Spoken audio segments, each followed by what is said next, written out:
DJ Amit Tiwari डाले दे आगारी छोरी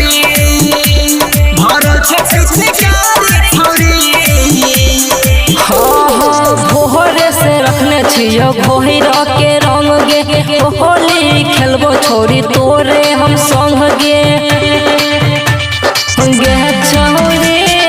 भोरे से रखने छियो घोरी के रंग गे होली खेलबो छोरी तोरे हम संग गे देखे में छोही तू प्यारी छोरी भरल छे पिचकारी छोरी डाले दे आगारी छोरी भरल छे पिचकारी छोरी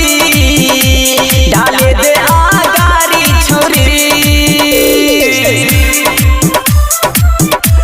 डाले दे आगारी छोरी